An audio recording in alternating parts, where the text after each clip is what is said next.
I hear my brothers and sisters say, let Ruto go, then we will figure out. And we will tell you what is the alternative plan later. We cannot tell you now. To me, that sounds like the wash manship. If you seriously have a plan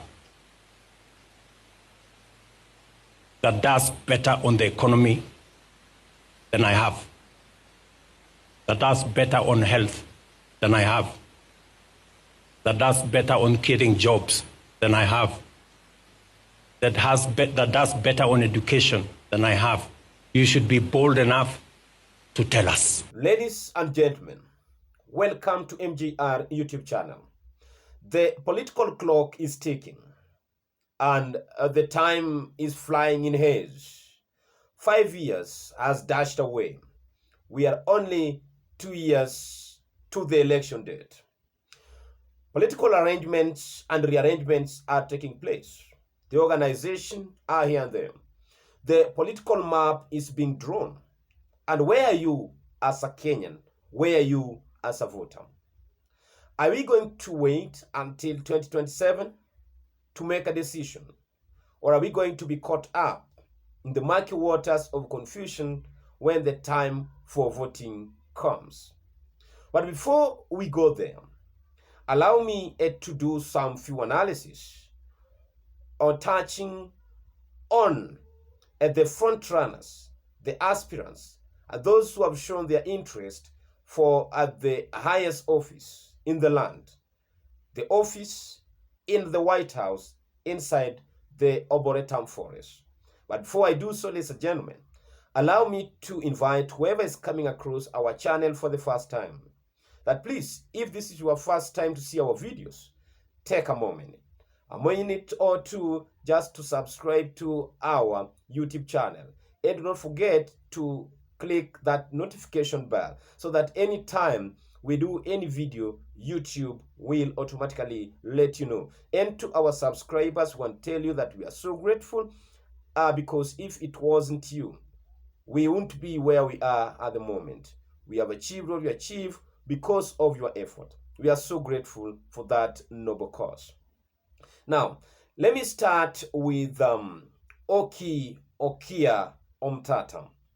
I want to talk about these aspirants, whom they are and what they represent, so that you understand them very well, so that you start making your decision as early as possible, so that you stop the confusion that comes at the time of voting.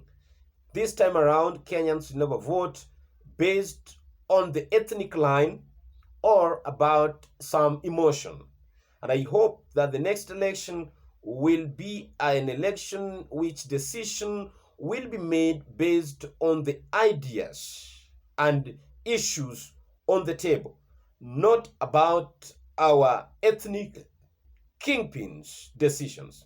Now, when we talk about Okia Omtata, Okia Omtata represents activism. He has been an activist for a long time. Before he was elected as the Busia senator, Okia Omtata knows the streets of Nairobi and the streets of Nairobi knows him. Okia Omtata is a man who is not new in the courts of law, along the corridors of our courts, fighting for human rights. Okia Omtata is a man who has represented Kenyans in many issues, in many cases, without being paid. So, I've been listening to Okia Omtata ever since he said that he is interested to vie for that seat. He himself had said times without number that he has constituted a team of individuals and experts who are going around this country to take the views from Kenyans.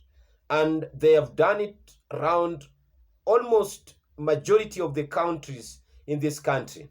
Only 16 counties were remaining at the time he was speaking to give us the final report, whether he's going to vie or not.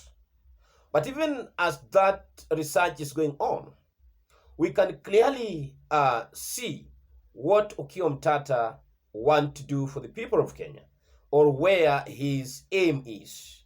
Okiya Omtatah talks so much about the economy. He has talked about the debt and the odious debt and the loans that the country has borrowed. And therefore, this marks him as one of the candidates who knows what he is up to and what he can do for this country. Because at the end of the day, Kenyans want the solutions to the problem, not lamenting. Number 2, Jimmy Richard Wanjigi is another man who has been mentioned a lot when it comes to power brokers. He has been around also. His name has featured many times. He is one of the most controversial businessmen in this country.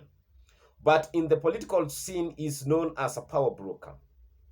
He was part of the Jubilee administration. He was part of those who formed that Jubilee. He later on helped Raila Odinga and the likes of Mudavadi, the likes of Kalonzo, the likes of Isaac Ruto, and the likes of Wetangula to form what was known as NASA in 2017. And he was chief strategist in that organization. He has been around.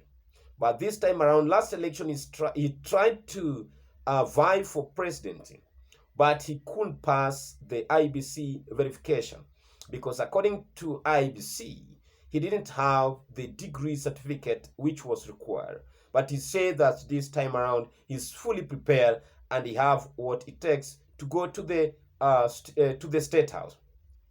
And looking and listening unto his agenda, he also speaks eloquently about the odious debt. And he is in records saying that if he is elected, he will deal with the issue of this debt.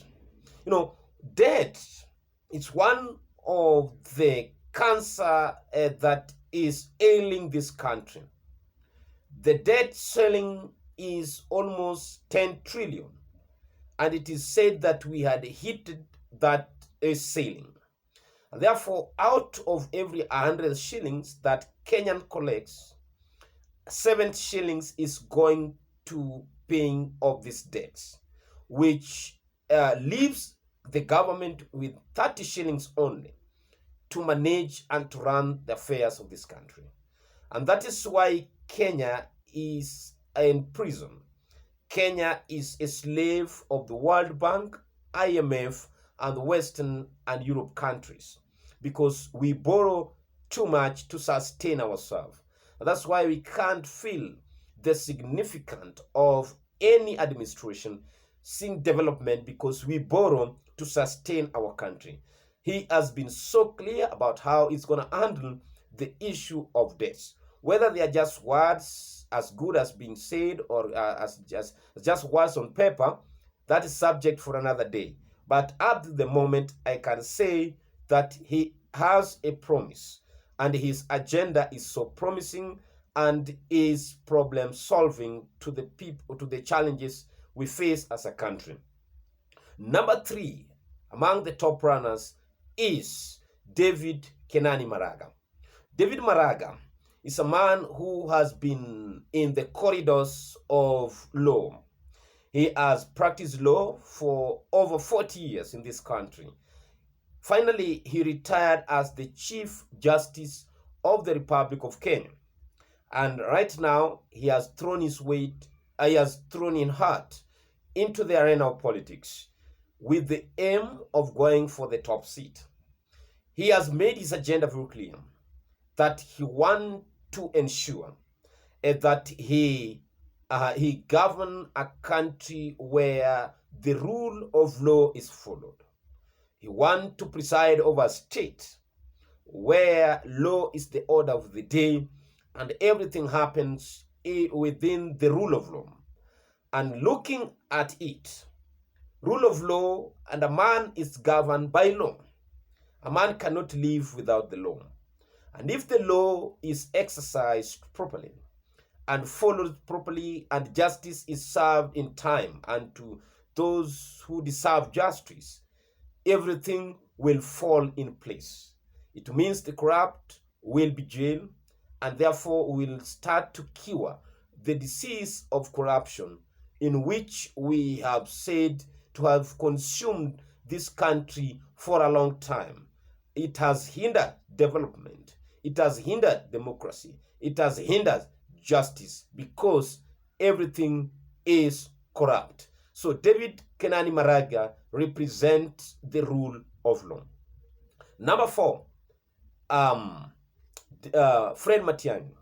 Fred Matiang'i is a man who has been mentioned so much since the post-Gen Z uprising. He's a man who was seen as the possible candidate, a potential to send Ruto home if Kenyans rally behind him, and if opposition will give him the blessings that he deserves, then he is a man to beat William Ruto, or if not, he will give President William Ruto a run of his money. Now, so far so good. We know that Matiang'i is a man who can reset this country. Looking into how he carries his activities, his duties, and how he transacts his businesses, and listening to what he has been saying consistently since he returned to this country from his job at the World Bank, I can say that he's a man who is ready to reset the country and to restart it afresh. Does he have what Kenyans need? Does he have what it takes to bring this country to the right path? Because there's a feeling by many people that this country lost track. This country has lost direction, and many people doesn't have faith into the government or on this government and this administration. Many people are hopeless, and therefore, the only thing we need is a person who can bring the country back to the track. That is according to the opinion of the majority. I've not said the country is in a mess or the country is falling. Kenya is not a failed state, but the challenges Kenyans are raising are worth being addressed, and the people who can address them are Kenyans themselves, and they are looking for a proper representative who can represent the dreams of the people. The least expected individuals to be on the ballot are Stephen Kalonzo Musyoka and Richard Rigathi Gachagua. What do they represent? Many people feel that they represent the old school, and that's why I gave them the lower part of my presentation, because I wanted to start with the new blood into the arena of the presidential race. These are men and women whom have never had their names onto the ballot. And Kenyans say we want a new beginning, a new dawn. And those are the representatives of a new blood into the race of presidency. So that is my opinion. You can also give your opinion, and many other people can also share their opinion regarding these individuals. So thank you, and may God bless you.